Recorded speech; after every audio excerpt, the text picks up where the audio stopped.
Very good morning everybody. मैं शोभा सिंह आप सभी का स्वागत करती हूँ अपने आज के वीडियो में। कैसे हैं आप लोग? आई होप बहुत ही अच्छे होंगे, लाइफ में बहुत ही मस्त होंगे और अपने आप से खूब सारा प्यार करना आप लोगों ने स्टार्ट कर दिया होगा और लॉ ऑफ अट्रैक्शन को तो फॉलो कर ही रहे होंगे। आप सभी को पता है कि मैं लॉ ऑफ अट्रैक्शन की क्लासेस चलाती हूँ। उन्हीं में से एक हमारी स्टूडेंट है जिन्होंने एक आज फोटोग्राफ भेजा और उस फोटोग्राफ में उस फोटोग्राफ को देखकर तो यही समझ में आया कि उनके घर के दरवाजे के कॉर्नर में चींटियों का एक बहुत बड़ा सा घर बन रहा है, यानी कि चींटियाँ बहुत ज़्यादा इकट्ठा हो गई हैं। तो उन्होंने मेरे को ऑडियो भेजा कि मैडम सुना है कि घर के दरवाजे पर या घर में चींटियाँ लगती हैं तो बहुत ही खराब होता है, बुरा संकेत देती हैं ये सारी चींटियाँ। मैंने सुना है ऐसा। मेरी आत्मा क्या बोलती है, मेरा क्या कहना है, शायद अगर मैं आपके समक्ष रख पाऊँ तो क्या पता आप मेरे को समझेंगे या बता पाएंगे कि मैं कितने हद तक सही हूँ। मैंने तो आज तक यही सुना है कि कण कण में प्रभु समाये हुए हैं। हर एक जीव में, हर एक जंतु में, पेड़ पौधों में, हर एक चीज में, पानी में, सब जगह में प्रभु समाये हुए हैं। मैंने तो यही सुना है।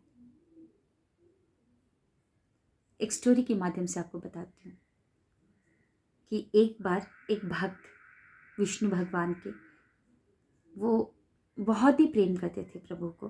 दिन भर उनके मंदिर के दरवाजे पे गाना गाना, भजन करना, उनको उनके प्रेम को पाने के लिए वो बहुत कुछ किया करते थे। पूजा अर्चना करना, फूल माला बनाना, बहुत कुछ। एक दिन वो हट पर आ गए। बोले कि मैं इतना तुमसे प्रेम करता हूँ, क्या तुम प्रत्यक्ष साक्षात होकर मेरे सामने नहीं आ सकते? मैं तुम्हारी इस मूर्ति का पूजा करता हूँ, मैं तुमको देखना चाहता हूँ। ये हट था एक भक्त का, और वो बोले कि मैं रात तक यहीं पर रहूंगा, रो रो कर अपनी जान दे दूंगा, तुमको आना ही पड़ेगा। और वो कुछ देर तक वहीं पर बैठा रहा, एकटक देखते रहा भगवान की मूर्ति को, लेकिन कुछ भी हलचल नहीं हो रही है। तो वो परेशान होकर, निराश होकर पेड़ के नीचे चला गया। तो वहां पर एक तितली आई और ये निराश थे, गुस्से में थे, तो तितली को भी भगा देते हैं। गिलहरी आई तो गिलहरी को भी भगा दिया। फिर उसके बाद एक बंदर आया तो बंदर को भी भगा दिया। कुछ देर के बाद चींटी आई तो चींटी को भी हटा दिया। और फिर बहुत रोने लगे और रोते रोते मंदिर के दरवाजे पे चले गए और रात हो गई। और जब रात हो गई, दरवाजे की जो पट को बांधने मतलब बंद करने लगे, तो फिर बोले कि तुम बहुत जिद्दी हो, तुमने एक भक्त की बात नहीं सुनी ना, मैं तुमसे इतना प्रेम करता हूँ, मैं जा रहा हूँ। फिर अंदर से आवाज आई कि मैं भी तुमसे बहुत प्रेम करता हूँ, मैं भी तो तुम्हारे पास आया, लेकिन तुम मुझे क्यों नहीं पहचान पाए? मैं तुम्हारे पास तितली बनकर आया था, तुमने तो अपने ऊपर बैठने ही नहीं दिया।